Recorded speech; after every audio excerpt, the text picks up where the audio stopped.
All right, friends, thank you very much for joining. Thanks for being here. It is my pleasure to introduce our two panelists for today's conversation, Mr. Joe Cardenas and Mr. Bill Dardis. And before we start the questions, I see some coming in. Thank you all very much. Before we start the questioning, maybe if each of you could please just introduce yourselves and let us know a bit about what you do here at the Heights and any relevant background. But Bill, why don't you lead us off here?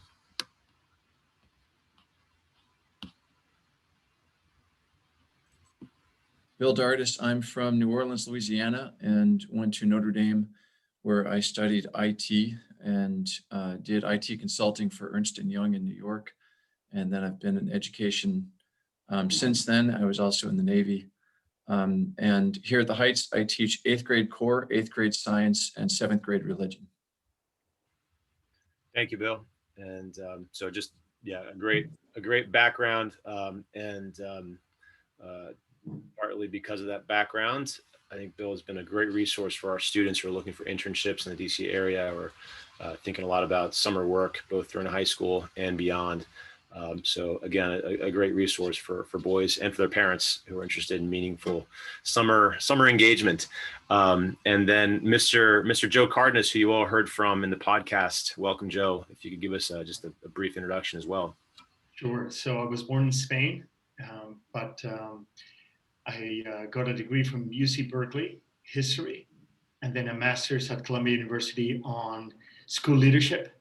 And I've been at the Heights for over 20 years, head of mentoring, and I also teach art history and the freshman core. So this is who I am. Yeah, absolutely. And so you can see why, obviously, Joe was very well situated to have that podcast conversation about mentoring sons to a good summer, because it's a huge part of his work, meeting with students and doing precisely that. But before we open the floor to questions, and just one more plug here for questions, folks, we want these sessions to be as responsive as possible to your actual real world interests and questions. We think about things here from a school's perspective, and we've got a pretty good sense just based on our conversations with our parents about the sorts of things that might be helpful. But what you're seeing at home is not what we're seeing here oftentimes, and you have a really good sense of the things that would actually be helpful to you in the real world situation that you're in. So it's very helpful to us as we have these conversations if you could send questions our way to make sure that this is really actually responsive. And to do that, you can use the Q&A button at the bottom of the application. I see some questions coming in, so thank you very much. It should be a great session. Before we get to the questions, Joe, I always like to begin these podcast webinars with one question. Is there anything that you wish you had covered and didn't, or anything that you just like to really re-emphasize from that podcast conversation that we had? Yes, actually, I thought about it as soon as the session was over and we finished our podcast. I realized I forgot something very important, and that is that during the school year, quite often the relationship with your son is always going to be one of, did you finish your homework? Do you have any tests? It's always like very transactional. And I think this summer is a great opportunity for a dad, especially, but also mom, to spend time, one-on-one time with their sons. And whether if it's a quick walk around the neighborhood or a hike in a nearby park, but those conversations that are not necessarily having to do with homework or grades or, did you finish all your whatever, paper you had to write? So finding opportunities for one-on-one conversations that are not transactional, but rather maybe big picture, maybe, what do you think about college? Or let me tell you about, when I met your mother, I don't know, things that are not necessarily where your son is put on the spot about things he needs to do. So I thought that would have been a good thing to mention in the podcast. Yeah, for sure. No, it is a great opportunity for those things, no question. And maybe that hits at the importance of also having some unstructured time in the calendar, not getting so booked up that you don't have opportunities for those really formative, just one-on-one encounters. And following up a question we got in advance. I think this viewer is here. If not, we can wait. But the question is, would you expect that a lower school child could do prayer and scripture reading on his own? And I think this question comes in part from your comments, but also from that planner that we put together. And the planner itself calls for students to maybe think about one or two or three things, not huge things, not like we're going to say all four mysteries of the rosary, but as some little concrete things that they can do during their day, every day in the summer to improve their relationship with God. And this questioner, I guess, is interested in whether a lower schooler could be expected to do prayer and or scripture reading by him or herself. I think so. And I think maybe at the beginning could be they're praying with their dad or their mom. But it's certainly possible for a young kind of lower school student to create small steps up in their piety, small growth. Perhaps is every day saying the Memorare. Here at the Heights, we encourage that prayer. It's very short, it's very simple. I remember as a kid, we had a little statue of Mary in the backyard.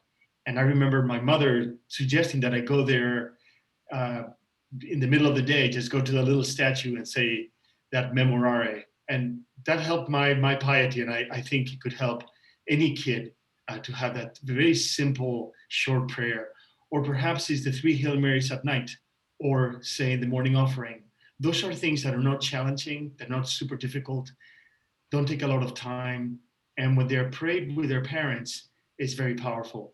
But they can also do it on their own. And in terms of scriptural reading, I would get a copy of the gospel that doesn't have thous and setteth and things like that. Maybe a little bit of a Revised Standard Version that has more modern English. And they could do maybe a page a day or 2 pages a day. There's a copy of the gospel that has daily suggestions. That could be very good. So yeah, absolutely. It's very possible.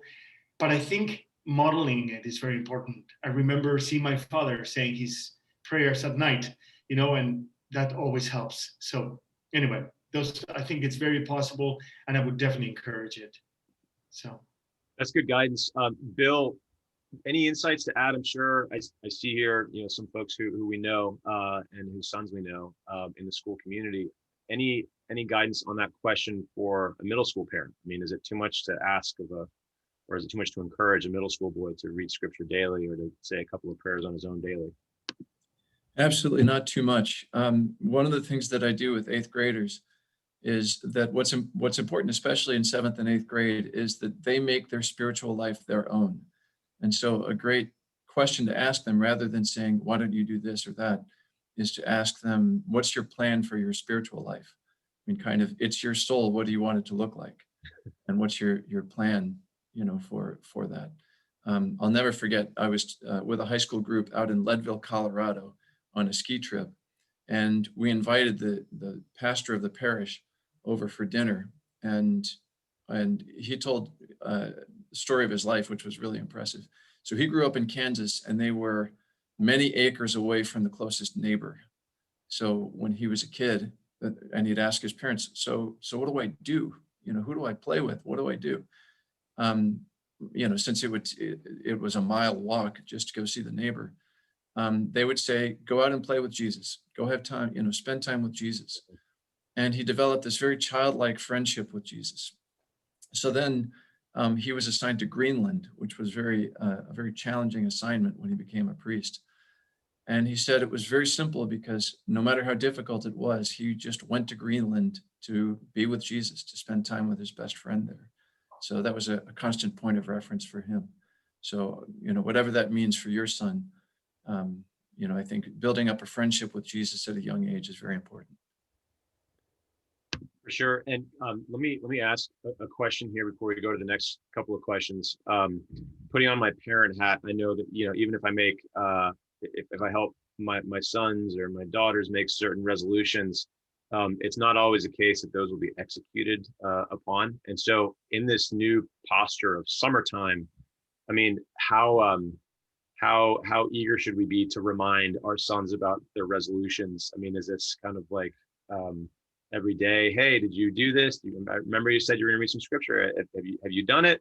Or is it a weekly deal? How would you guys counsel parents to remind their sons, encourage their sons in this? I would make sure that the resolution remains theirs. So if you're reminding them every day, or even every 3 or 4 days, then it's becoming your resolution. At the same time, you do want them to be men of their word. And so if they've said that this is what they're going to do, then maybe once a week, just saying, well, okay, what was your plan again? You said you were going to do that. So as gentle as possible, but making sure the resolution remains theirs. Yeah, that's a really good advice. But I also think knowing your son or your daughter and how well they react to guidance. Sometimes some kids really like to be reminded, but others, if you tell them more than once, then they do the opposite, especially as they get older. But one thing that might work is to ask them, "Hey, would you like me to remind you about this?" And if they give you permission, then you can have a chance to remind them as often as you want. But I would say, in matters of the spiritual life, the less pressure, the better. I think leading by example, it's probably your strongest card. So when they see you sitting down and opening the scripture, even though you have a million things to do, but he's going to be watching, it's worth, quote unquote, wasting the time and sitting there. He'll see it. But I think good example, gentle reminders, as long as he's the type of kid that he's okay with reminders. But that's what I would suggest. That's good guidance. Yeah, it's not like taking out the garbage, where if it hasn't been done, it's like, hey man, come on, this is your thing daily, do it. It takes a more nuanced approach. That's really excellent guidance. Let's see. So shifting to work, and Bill, maybe we can start with you. When is a good age to start volunteering opportunities with boys as a way to keep them engaged in the summer? And then do you have any recommendations? And often, in the podcast, we might say something like, I think Joe mentioned, like, yeah, go do something at the parish. And it can be easy to throw these suggestions out. And I think they're very good suggestions.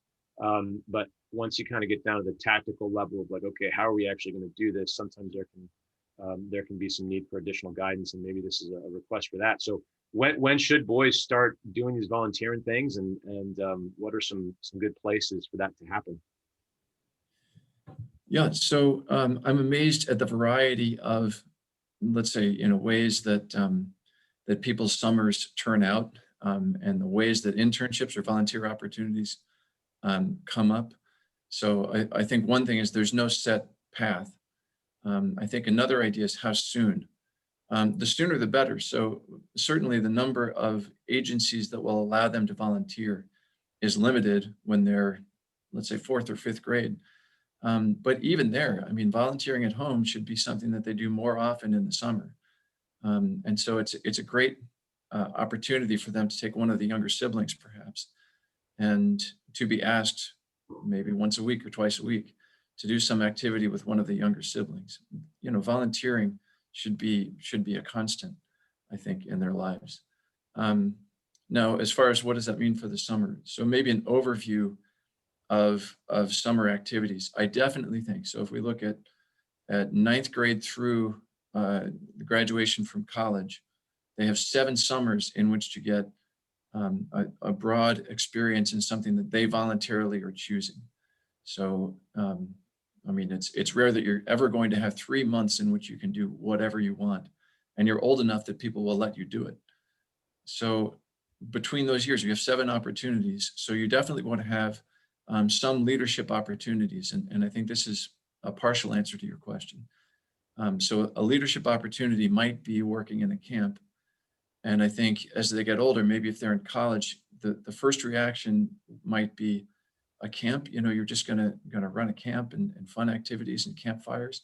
Shouldn't you get an internship? I think volunteer opportunities, especially with younger boys, is actually a leadership opportunity, that they have an opportunity to form character in younger boys. And so that's one definite thing that I think somewhere in those 7 years, they want to have some volunteer opportunity or paid opportunity where they're in a leadership role with regard to people younger than themselves.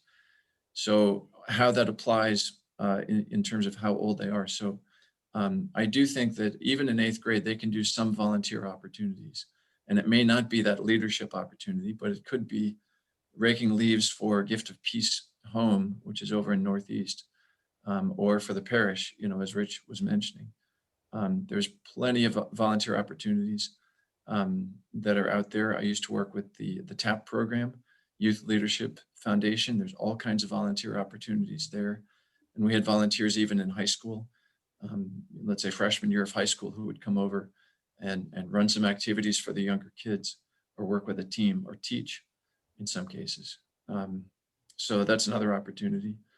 I know there are all kinds of youth programs in the summer. I mean, if you Google youth programs, Montgomery County or youth programs, DC or Fairfax County, you'll get millions of opportunities that crop up. So definitely volunteer experience is something that can start early in terms of summer experience. Let me go back to those 7 summers and the 7 summers idea. So leadership and being involved with younger folks is really good, and service. I think sometime during those 7 summers, it's great for them to have a boss, and this may again overlap with the summer volunteering. So maybe if in the TAP program, they may have a boss, but someone who mentors them and who demands that they give high quality work. And I don't think it's ever too soon for them to have that experience. I mean, that could happen in 7th or 8th grade, where they're working for someone, maybe cleaning a tennis court at a country club, or helping out at a pool, where they have a boss who says, okay, this was really mediocre work and you need to do it again. Mm-hmm. Someone outside of the home who's reminding them of that and demanding growth and virtue in that regard. So having a boss in some context, I think, is very important during the summer at some point. And maybe that isn't until later in high school when they have a paid summer job. I mean, it could be flipping burgers, it could be whatever, but where they have a boss who's demanding really good work from them. And then, finally, I think at some point in those years to have an internship, some sort of professional preparation where they say, where it's tied to what they might want to do long-term. So some leadership opportunity, some service opportunity, something that involves a boss, and something that ties in with what they want to do long-term. I think those are 4 things they want to do in the summer, during those 7 years. And how early do you start? I think, especially with volunteering, it can start in 4th and 5th grade. That can take many different forms. Yeah, absolutely. You mentioned working around the house, or at that 4th, 5th grade age, if you're close to your parish and there's something that has to be done, maybe a neighbor, something along those lines. But I think that'd be very good to just be purposeful with the kids and make sure that they understand that this is going to be part of their summer, and how would they like to make this a part of their summer. It's going to be a part of your summer, but how would you like to make it a part of your summer? Joe, how maybe just any anecdotes or suggestions, ideas about things that you've seen on the service side that have been helpful and successful for guys? Yeah, I mean, over the past few years, I've been running this program. First it was to Mexico, then Peru. So that's one aspect of service that can be very interesting, kind of helping people in other countries where their economic conditions are not as good. But that could be later in the kind of the academic life of the kid, maybe when they're end of junior year or end of sophomore year. But I think at a local level, one of the things that parents can do is to be on the lookout for this kind of very easy kind of volunteer opportunities, whether if it's asking their pastor, hey, by the way, I have a son, I think it would be great if he could help out. Anything, any small jobs you need to be taken care of. Again, Bill mentioned raking leaves, but it could be moving furniture. And there's tons of opportunities for service. But I would say, maybe asking their neighbors, maybe they know one of the neighbors a little older, they may need some help. But parents have to be maybe at the beginning a little more active in looking for opportunities for their kids when they're perhaps 8th grade or 7th grade, kind of looking out and asking, and kind of, what can my son do? He has time, and I would love to see him help out. So that's how I would start. And then Bill mentioned the thing of TAP, but there are, again, many other opportunities. I'm thinking here at the Heights, all these summer programs that we have. And I've been encouraging the kids that I mentor here to ask, to look at the website and say, okay, who's leading this particular camp, and asking for either volunteer opportunities or actually getting paid. So yeah, there's plenty of opportunities, but being on the lookout for it. I would say maybe as they get older, and this is something that Bill is very good with, is putting together a resume of the things they've done, especially towards the end of the junior year and senior year. They should have a resume. They can look up online, kind of what they could look like. They could talk to Bill, they could talk to me as well. I'd be happy to help them. But they kind of hard to put together a resume of what they've done up to now. And it's not very much, right? They're only high school guys. But you'll be surprised at what it could look like. So yeah, that's what I think. So. Great. And I guess the important thing would be, not just that the boys go out and do service, but more that they build that habit of service, the habit of generosity. And so to that end, what if you have, let's create a hypothetical ninth grader who, or eighth grader or seventh grader who's just, he's got a lot of strengths, but just having that servant's heart is not necessarily one of them. And so if this request comes to him out of the blue, right? Like, hey, you need to do some service this summer. He says, why? I don't want to do that. I've got this thing or that thing, and we got the trip and the camp. How do you coax, guide, cajole that young man? Do you make the call to the parish and see if there's work to be done, or do you have him do it? Is it kind of like, well, if you want to do these other things, you've got to do service? How would you coach someone to start developing this virtue? I think in large part, if you give them the why, oftentimes they'll figure out the how. So I do think there's a conversation with them about what does it mean to be a generous adult who cares about other people. And again, they'll see that from your example, as Joe was just saying, that your example, leads the way. So they'll be, as you're speaking, they'll be reflecting on, oh, that's why mom or dad did this thing. Okay, that's interesting. They start putting the pieces together. But I think tugging on their heartstrings in a way. Hey, do you realize that this person next door or down the street, that this is what they go through and that they could really use some help with that? Do you realize what it means to look out of your front door and see your gutter hanging down like this, or to see leaves strewn all over the place, and how much it would help them if they just looked out and they saw that things were orderly, the gutter was fixed, even to know that right up the street is a family that helped them to fix the gutter, and a young man who did that, really gives them hope maybe for the next generation, how encouraging that is. So I think kind of tugging on their heartstrings and then giving them examples of next steps they could take, and definitely starting small. Better to do one or two tasks out of service for someone who is not used to it, or who doesn't jump out of bed in the morning saying, let me serve others. Start small and then maybe work up from there. It's great guidance. Joe? Yeah. Can I add to that? I think interesting. You could also kind of talk to parents nearby or to your house, and what you could do is have them ask your son for help. So you kind of have a conversation between adults, and you tell them what you're trying to accomplish, and then they can go one day they're at home and say, hey, by the way, I need some help with this. Would you mind doing this? And then, hey, would you mind if I ask your son to help me out?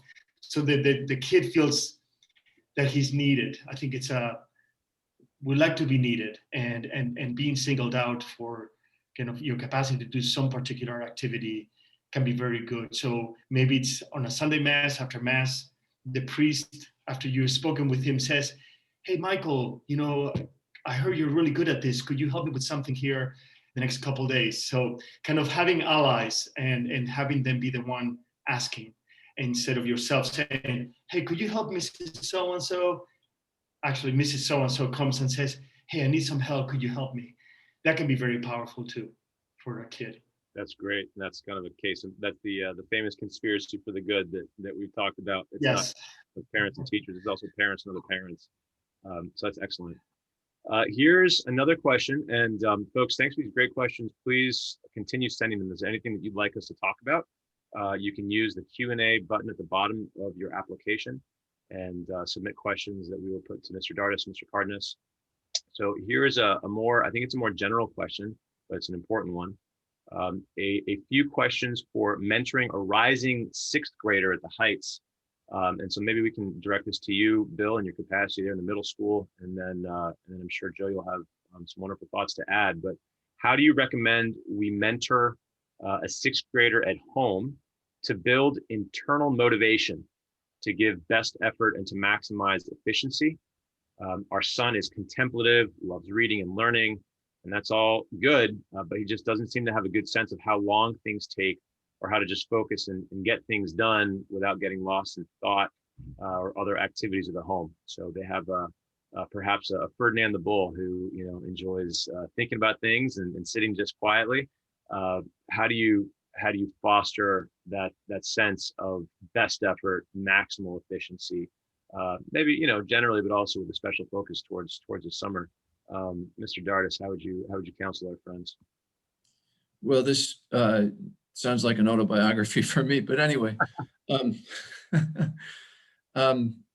yeah. So it's I don't know. It's not an easy question to answer. I think that the main thing, I think the bottom line is going to be to find out what prevents him from engaging maybe in the more practical tasks. So sometimes it's just that they're super bright, and so there's a lot going on upstairs, that keeps them from doing it. And maybe they're lost in the clouds because they're going to be a college professor someday. And there's a lot of brain activity going on. So I think in that case, it's a matter of, again, growing by degrees, being patient with them, giving them very small ways to engage the world. It can just be a simple disorganization in general, a character trait that they can work on. And they're two very small things. If you have them just organize their shelves, say, okay, think about this, step back, look at your shelves and think about how do you want to organize your books in a way that makes sense, and have them think about it first and then execute it. And just connecting them, I think if you take someone who's in the clouds and somehow connect them to the physical world, then that's a start. So I think especially in the middle school, and I think I would say especially in 6th, 7th, and 8th grade, maybe even 9th grade, the connection between a boy's brain and the physical world is somewhat tenuous at best. So oftentimes, their room looks like just a campfire or something. Just stuff is splayed everywhere. But in some more than others. Others are quite organized about their things, the physical things, or their time, their use of time. So main advice would be start small, identify the reason why they're disconnected from family activities or from the physical world around them, or the time, the clock, and time that's passing. Maybe one other idea in terms of time that comes up is a lot of business professionals are talking about how to keep their brain in sprint mode. So there's a time management method, I think it's called Pomodoro, something like that, talking about having a timer that works in 15-minute intervals. And it's just a good way of training the brain, but especially if they get lost on a regular basis in thought or in a book, maybe if they want to do it and their buy-in, their decision to work on this is key, that they decide, okay, it's actually going to train my brain well for academic pursuits if I try to work 15 minutes at a time. Okay, so whether it's organizing the shelves or reading, to say, okay, see if you can get to page 25 before the timer goes off. Okay, ready, go. That sort of thing. Anyway, those are some practical examples. I think a couple of the things that might be helpful is, I remember when I got my first watch, sometimes just having a watch, and it doesn't have to be an expensive one, but we nowadays, very few people have watches. We have our phones that have the time, but getting your first watch is like, okay, maybe he already has one, but if he doesn't, that could be a good starting point where suddenly you're a big boy, you got to use your time. And then you can ask him, hey, why don't you work on this until 2 p.m.? And then he can check out his watch, it's 2 p.m. So something as simple as getting a watch can be very helpful. Another thing that also could encourage him to see his day as a series of things he has to work on is to ask him to write down in the morning, hey, what are some things you'd like to accomplish today? And by when? That could also be good. I mean, it does require a little time and some coaching at first, but I mean, I think many of us do that every day, or maybe the night before, where we set out like, what am I going to do? So those two things, getting a watch and setting a kind of a daily plan, can be very helpful. So Yeah, depending on the age, obviously. Right. for sure. And it seems like these are, even if he fails to successfully use these systems that you're teaching him, that repeated failure may be itself the process of learning a system that someday will serve him very well. So, just because you're sixth or seventh or eighth or ninth grader isn't kind of getting it all together, it can be surprising and wonderful sometimes to see all of a sudden your junior year, when you've kind of thrown up your hands and you've said, well, he's got his own path, all of a sudden he starts looking at his watch and making his lists and doing the things that you've asked all along. It takes a long time to get this habit. So yeah. And I think many middle schoolers are kind of like toasters, where you put an idea out there and then push it down, and then in times unlooked for, the toast just pops up and you realize he was listening 3 years ago. How about that?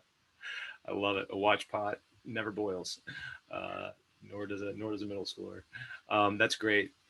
So we've reached the end of our 30-minute period. Absent any other questions, I think we will bid these gentlemen adieu, and I'm sure there's plenty of great summer planning. We're always eagerly awaiting already September 2021. We're chomping at the bit. But if anybody has any questions, please do raise your hand now or submit a Q&A question through your application.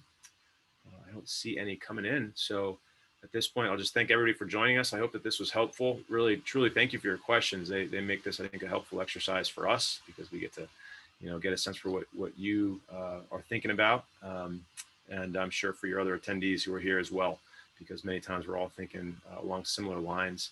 But I hope this is helpful. If it was helpful, do consider inviting your friends, sharing this resource with other folks going forward, and do look forward to these webinars after other podcasts that come out from the Heights.